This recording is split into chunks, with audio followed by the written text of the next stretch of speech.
వారహి విజయయాత్ర పేరుతో పిఠాపురంలో ఎన్నికల ప్రచారం చేస్తున్న జనసేన అధినేత పవన్ కళ్యాణ్ సంచలన ఆరోపణలు చేశారు. నియోజకవర్గంలో ప్రజలందరినీ కలవాలన్నది తన కోరిక అని, అక్కడున్న 2 లక్షల పైగా జనాభాలో ప్రతి ఒక్కరితో ఫోటో తీయించుకోవాలనుకుంటున్నట్లు తెలిపారు. కానీ భద్రతా కారణాల వల్ల ఇబ్బంది వస్తోందని, జనం ఎక్కువ మంది పోగైనప్పుడు కిరాయి మూకలు చొరబడి సన్నని బ్లేడ్లు తీసుకువచ్చి తనను సిబ్బందిని కోసి గాయపరుస్తున్నారని అన్నారు.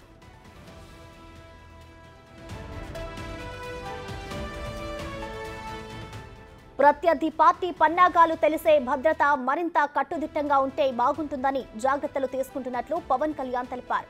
పిఠాపురంలో 100 మందికి పైగా నాయకులు జనసేనలో చేరారు. వారందరికీ కండువా కప్పి ఆహ్వానించిన జనసేనాని పిఠాపురం ప్రజల కోసమే వచ్చానని, అందరికీ అందుబాటులో ఉంటానని అన్నారు. ఒకసారి తనను గెలిపించమని దేవుణ్ణి మొక్కుకున్నానని, గెలిపిస్తే పిఠాపురంలోనే ఇల్లు తీసుకుని స్వస్థలం చేసుకుంటారని పవన్ తెలిపారు. ఎన్నికలు సమీపిస్తున్న వేళ పవన్ బ్లేడ్ వ్యాఖ్యలు వెనుక ఆంతర్యం ఏమిటని గుసగుసలు వినిపిస్తున్నాయి. పవన్ లేటెస్ట్ ఆరోపణలకు అర్థమేంటి అనేది ఏపీ పొలిటికల్ వర్గాల్లో హాట్ టాపిక్ గా మారింది.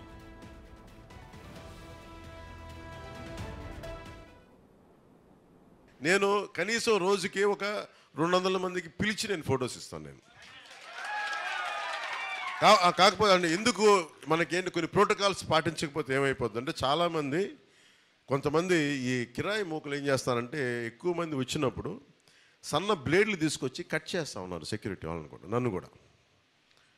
మన ఇక్కడ కూడా జరిగింది. అందువల్ల ఏంటంటే కొంచెం ఇలాంటి పరిస్థితుల్లో మీకు మన ప్రత్యర్థి పార్టీ పన్నాగాలు తెలుసు కాబట్టి, అందుకని కొంచెం స్ట్రీమ్ లైన్ ఉంటే మనం చేసుకోవడానికి బాగుంటుంది.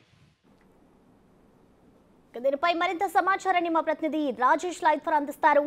రాజేష్, చెప్పండి, ఏపీలో ఈ ప్రెసెంట్ జనసేన అధినేత పవన్ కళ్యాణ్ అయితే కొన్ని ఆసక్తికర వ్యాఖ్యలు చేస్తున్నారు. దీనికి సంబంధించి అసలు కారణాలు ఏంటి? ఇప్పుడు పొలిటికల్ టైంలో ఈ విధంగా వ్యాఖ్యలు చేయడాన్ని ఏ విధంగా చూడాలంటారు రాజేష్?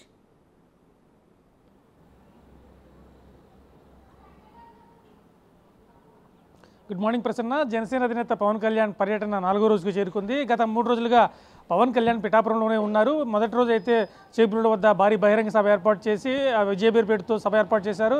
ఆ తర్వాత గత 2 రోజులుగా కూడా పార్టీలోని కార్యకర్తలతోనూ నాయకులతోనూ భేటీ అవుతూనే ఉన్నారు. అటు జనసేన కావచ్చు, టీడీపీ కానీ, బీజేపీ కానీ 3 పార్టీల నుంచి మండల స్థాయి నాయకులతోనూ అలాగే కార్యకర్తలతోనూ భేటీ అవుతున్నారు. ఈ నేపథ్యంలో ఎక్కువ శాతం మంది ఫోటోల కోసం ఎగబడుతున్న సమయంలో నిన్న పవన్ కళ్యాణ్ ఒక సంచలనమైన వ్యాఖ్యలు చేశారని చెప్పాలి. అంటే ప్రతి పార్టీ నుంచి కూడా, టీడీపీ నుంచి కావచ్చు, జనసేన నుంచి కావచ్చు, బీజేపీ నుంచి కావచ్చు, పార్టీ నుంచి మండల స్థాయి నాయకులు సుమారుగా ఒక 100 మంది కార్యకర్తలు తీసుకొస్తే 100 మందితోనూ ఫోటోలు దిగాలంటే సమయం చాలా ఎక్కువైపోతుంది. దాంతోపాటు బయటకు వచ్చినప్పుడు అందరితో ఫోటోలు తీయించుకోవాలని నాకు ఉంది. అయితే కొంతమంది జనం ఎక్కువ పోగైనప్పుడు అల్లరి మూకలు చేరి సన్నని బ్లేడ్లతో నన్ను, నా సిబ్బందిని గాయపరచాలని చూస్తున్నారు. గాయపరిచిన సందర్భాలు కూడా ఉన్నాయి. ఈ నేపథ్యంలోనే అందరితోనూ ఫోటోలు తీయించుకోవడం నాకు వీలు కావట్లేదని చెప్పి చాలా స్పష్టంగా చెప్పారు. ఒక విషయం చాలా చెప్తారు, నాకు ఉన్న పిఠాపురంలో ఉన్న 2.5 లక్షల మంది ప్రజలతోనూ కూడా ఫోటో తీయించుకోవాలని ఉంది. కానీ తీయించుకోవాలంటే నా ప్రజల ముసుగులో కొన్ని అల్లరి ముక్కలు చేరతాయి. చేరిన తర్వాత ఎవరి మీద చర్యలు తీసుకోవాలో తెలియని పరిస్థితి ఉంటుంది. ఈ నేపథ్యంలో ముందుగా నేను గెలిచిన తర్వాత పిఠాపురంలో ప్రతి గ్రామంలో తిరుగుతాను, ప్రతి గ్రామంలో ప్రతి ఇంటిని టచ్ చేస్తాను.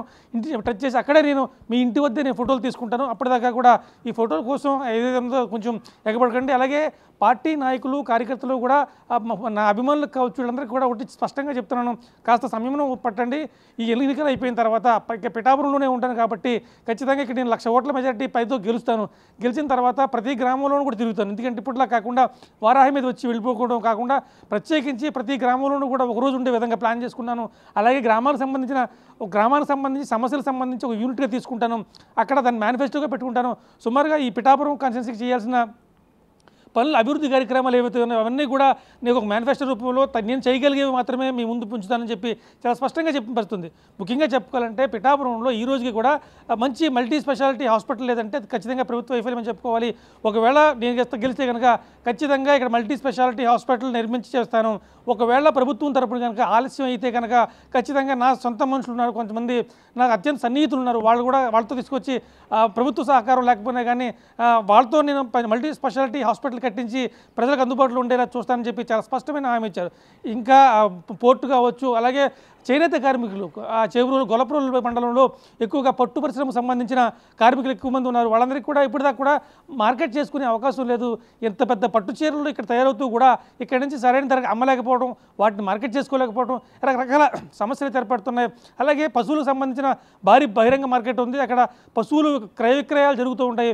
అక్కడ కనీసం రైతులకు సంబంధించి కానీ పశువులకు సంబంధించి కానీ కనీస సదుపాయాలు లేవు. అవన్నీ కూడా చేయాల్సిన బాధ్యత ప్రభుత్వం మీద ఉంది. కానీ ప్రభుత్వం దాన్ని పట్టించుకోవట్లేదు. ఆ విషయంలో కూడా ఒకవేళ అధికారంలోకి వస్తే ఆ సమస్యను వెంటనే పరిష్కరిస్తాను, లేకపోతే ఒకవేళ ప్రభుత్వం నుంచి ఆలస్యం అయ్యేలా ఉంటే నా సొంత నిధులు ఖర్చు పెట్టినా సరే అక్కడ మార్కెట్ వద్ద పూర్తి సౌకర్యాలు ఏర్పాటు సౌకర్యం చేస్తానని చెప్పి పవన్ కళ్యాణ్ చాలా స్పష్టంగా చెప్తాను. ఇంచుమించుగా చెప్పాలంటే టీడీపీతో కావచ్చు, జనసేనతో కావచ్చు, బీజేపీతో కావచ్చు, మొత్తం అంతర్ నాయకులతోనూ కూడా విడివిడిగా మండల నాయకులు కూర్చోబెట్టడం, ఆ మండల నాయకుల వెనకాల కార్యకర్తలతో మాట్లాడటం, వాళ్ళందరికీ దిశానిర్దేశం చేయడం, బూత్ లెవెల్లో మనం ఎలా వెళ్ళాలి ఖచ్చితంగా, అలాగే టీడీపీ నుంచి కూడా మొత్తం అందరూ కూడా సమన్వయం చేసుకుంటూ ముందుకు వెళ్ళాలని చెప్పి ఇంచుమించుగా ఒక గ్రామంలో ఒక టీడీపీ మండల అధ్యక్షుడు, జనసేన మండల అధ్యక్షుడు, బీజేపీ మండల అధ్యక్షుడు ముగ్గురు కలిసి ఒక కార్యక్రమం తీసుకుంటే ఖచ్చితంగా మన ప్రజల్లోకి బలంగా వెళ్ళగలం అని చెప్పి ఇప్పటికే మనకి పిఠాపురం ప్రజల్లో చాలా ఆదరణ ఉంది. దాన్ని మనం క్యాచ్ చేసుకోగలగాలి. ఖచ్చితంగా ప్రతి ఓటర్ని టచ్ చేయాలి, ప్రతి గుమ్మాన్ని టచ్ చేయాలి అనే విధంగా ఈ ముగ్గురు కలిసి పనిచేస్తే కనుక ఆ పని చాలా సులభంగా ముందుకు వెళ్తుందని చెప్పి దిశానిర్దేశం చేస్తున్నారు. అలాగే నాయకులు పిఠాపురం నుంచి ఎన్వీఎస్ మాజీ ఎమ్మెల్యే వర్మ కావచ్చు, ఇన్ఛార్జ్ లీలాకృష్ణ కావచ్చు, అందరూ కూడా ఖచ్చితంగా అక్కడ ప్రతిరోజు భేటీ అవుతున్నారు. మండల స్థాయి నాయకులతోనూ గ్రామ స్థాయి నాయకులతోనూ ఎలా వెళ్ళాలి ముందుకి. ఖచ్చితంగా మరోవైపు వైసీపీ సంక్షేమ పథకాల పేరుతో ముందుకు వెళ్తుంది. ప్రజలకైతే అనేక కార్యక్రమాలు చేపట్టడం, అమ్మఒడి కావచ్చు, ప్రభుత్వ పథకాలన్నీ కూడా ప్రజల్లోకి బలంగా చేరాయి. ఖచ్చితంగా ఒకసారి మనం గుర్తు చేసి మీ ఇంటికి లబ్ధి కూర్తే కనుక మాకు ఓటేమని అడుగుతున్నారు. వాళ్ళు కూడా బలంగా వెళ్తారు. కాబట్టి ఇటువైపు మనం కూడా చాలా బలంగా వెళ్తే తప్ప ఢీకొట్టలేం. ప్రస్తుతం ప్రజల్లో ఉన్న ఆధారాన్ని మనం క్యాచ్ చేసుకోగలగాలి అనే అంశం మీద మాత్రం ప్రతిరోజు పవన్ కళ్యాణ్ సుమారుగా మధ్యాహ్నం నుంచి సాయంత్రం వరకు కూడా నాయకులతోనూ కార్యకర్తలతోనూ సమావేశం అవుతూనే ఉన్నారు. అంటే ప్రతిరోజు కూడా ఇక్కడే ఉంటాయని చెప్తారు. నేటితో 4 రోజుల పర్యటన పూర్తవుతుంది. ఈ రోజు వెళ్ళిపోతారు. మళ్ళీ 3 రోజుల తర్వాత ఈ నెల 8వ తేదీన మళ్ళీ తూర్పు కాకినాడ జిల్లా వస్తారు. కాకినాడ రూరల్, కాకినాడ సిటీ చూసుకుంటే తర్వాత రాజోలు, పీ గన్నవరం చూసుకుని రాజోలు చూసుకున్న తర్వాత చివరిగా ఈ నెల 12వ తేదీన రాజానగరంలో భారీ తర్వాత ఉమ్మడి తూర్పుగోదావరి జిల్లా పర్యటన పూర్తి చేసుకునే అవకాశం ఉంది. ఈ లోపు మధ్యలోకి కలుస్తున్న నాయకులు ఉన్నారు. అలాగే పార్టీలో చేరుతున్న వారు ఉన్నారు. అన్ని పార్టీల నుంచి కూడా టీడీపీ నుంచి, బీజేపీ నుంచి, వైసీపీ నుంచి కూడా కొంతమంది కార్యకర్తలు జనసేనలో చేరుతున్న వాళ్ళందరినీ కూడా కండువా కప్పి సాధారణంగా ఆహ్వానిస్తున్న పరిస్థితి ఇక్కడ ఉంది ప్రస్తుతం. Right, thank you Rajesh.